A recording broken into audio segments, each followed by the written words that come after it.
मेरा सुहाजने का ये दरख्त ना सिर्फ साया और फल देता है, बल्कि इसके फूल, इसके पत्ते, इसकी जड़ें, अलगर्ज इसका हर हिस्सा जो है वो किसी न किसी बीमारी में काम आता है। इसके अंदर बहुत सारे मिनरल्स, विटामिन्स और इसके अलावा दीगर मुफीद अशिया मौजूद हैं। अस्सलाम वालेकुम वरहमतुल्लाहि वबरकातुहू। हीलिंग जामा क्लिनिक से मैं डॉक्टर अस्मा महमूद हूँ और आज हम देखेंगे कि हम सुहाजने के पत्ते इस्तेमाल करते हुए सुहाजना और मछली का सूप या स्टू या शोरबा जो है वो कैसे बना सकते हैं। अगर अपने घर के लॉन में ये दरख्त उगा लें तो बहुत अच्छी बात है, वरना मोरिंगा लीफ पाउडर आप हमारे क्लिनिक से भी ऑर्डर कर सकते हैं। और मोरिंगा लीफ पाउडर जो है वो आप अपने रोज़ाना खाने में इस्तेमाल करें, चाहें तो अपने कबाब वगैरह में डाल दें। और इवन ये शोरबा बनाना ज़रूरी नहीं है, आप चाहें तो इसको खुश्क कर लें और इसको सालन की तरह खा लें। सुहाजना और मूंग की दाल का सालन बनाने के लिए हमें तकरीबन 1 पाव पत्ते चाहिए होंगे। ये मैंने पत्ते अभी तोड़े हैं। अपना मेरे पास जो सुहाजना का दरख्त है उसके ऊपर से मैंने पत्ते जो हैं वो उतार लिए हैं, जो डंडियाँ हैं वो अलहदा कर ली हैं और ये धो के साफ़ करके मैंने रख लिए हैं। और सुहाजने के साथ हम डालेंगे मूंग की दाल।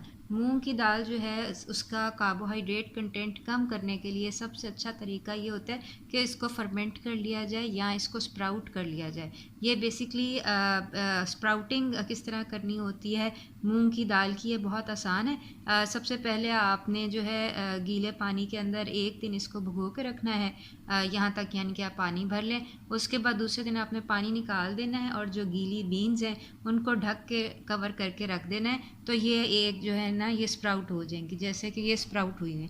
आप चाहें तो साबुत मूंग की दाल जो है वो भी यूज़ कर सकते हैं बग़ैर स्प्राउट किए हुए, लेकिन उसका कार्बोहाइड्रेट कंटेंट जो है वो ज़्यादा होगा।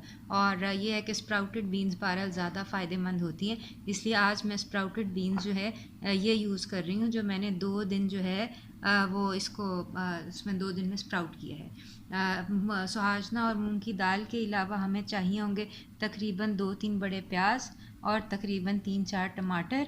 और इसके साथ जो मसाले इसके अंदर चाहिए वो हैं नमक 2 बड़े चम्मच, और इसके अलावा जो पिसा कुटा ज़ीरा भुना हुआ ये 2 बड़े चम्मच, और इसके साथ ये है सौंठ ये 1 टीस्पून, और हल्दी ये भी 1 टीस्पून। ये हम डालेंगे मसाले। इसके अलावा अगर आपके पास पिसा हुआ है हरी मिर्च तो 1 टेबलस्पून हरी मिर्च का पेस्ट और 2 टेबलस्पून जो है लहसुन अदरक का पेस्ट। ये पिसा हुआ है, अगर आपके पास साबुत है तो कोई मसला नहीं, आप इसको पीस सकते हैं। और इसके अंदर मैं डाल रही हूँ मछली के सिरे की यखनी 1 गिलास। ये चूँकि सर्दियाँ हैं, सर्दियों के मौसम में यखनी अच्छी होती है। अगर गर्मियों में आप बना रहे हैं तो आप इसकी बजाय इमली का पानी या दही जो है वो भी डाल सकते हैं। बहरहाल आज मैं मछली की यखनी के साथ जो है ये बना रही हूँ। सबसे पहले हम जो हमारा प्याज है उसको मैंने तकरीबन आधा cup extra virgin olive oil जो है उसमें डाल दिया है, और इसको अब हम तब तक पकाएंगे जब तक ये ट्रांसपेरेंट नहीं हो जाते। ये हमारे प्याज जो हैं ये ट्रांसपेरेंट हो गए हैं, और अब हम इसके अंदर लहसुन और अदरक और हरी मिर्च पिसी हुई पेस्ट जो है वो डाल देंगे। लहसुन अदरक और हरी मिर्च जो है वो डालकर इसको हम अच्छी तरह भूनेंगे। ये हमने अपने ब्लेंडर जग के अंदर थोड़ा सा पानी डाल के अपने टमाटर जो है पीस लिए हैं। ये हमारे प्याज और लहसुन और अदरक और हरी मिर्च का पेस्ट जो है वो तकरीबन भुन गया है, और अब हम इसके अंदर अपने पिसे हुए टमाटर जो हैं वो डाल देंगे। साथ ही साथ जो हमारा नमक और मिर्च और सूखा धनिया और हल्दी वगैरह थी वो हम डाल देंगे। ये हमारे सारे मसाले जो हैं वो डल गए हैं, और इसको अब हम थोड़ी देर के लिए भून देंगे। तकरीबन 5-10 मिनट भूनने के बाद जब घी जो है वो मसाला छोड़ जाए तो इसके अंदर हम अपने जो मूंग की दाल है, मंग बीन्स जो स्प्राउटेड मंग बीन्स हैं वो डाल देंगे। ये मूंग की दाल जो है हमने डाल दी है जो कि हमने स्प्राउट की थी, और अब हम इसको अच्छी तरह जो है वो भून लेंगे। अब जब तक हमारी ये मूंग की दाल भुनती है उस वक्त तक हम ब्लेंडर के अंदर सुहाजना के पत्ते और यखनी जो है वो डालकर ब्लेंड कर लेंगे।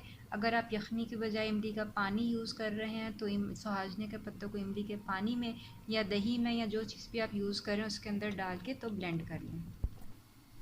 ये हमने ब्लेंडर जग के अंदर अपने सुहाजना के पत्ते जो हैं वो डाल दिए हैं, और अब इसके अंदर जो है मैं अपनी जो मेरे पास फ़िश की यखनी है, मछली की यखनी है, वो डाल रही हूँ ताकि इसको ब्लेंड करने में आसानी रहे।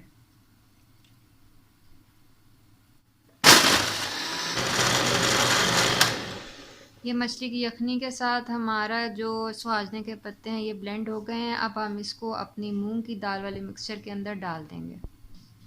ये हमारी मूंग की दाल का मिक्सचर जो है ये तकरीबन भुन चुका है।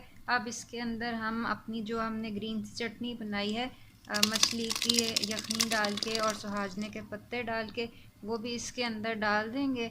और अगर आप चाहें तो बग़ैर प्रेशर के तकरीबन ये आधा घंटा इसी तरह आहिस्ता आहिस्ता पकती रहेगी।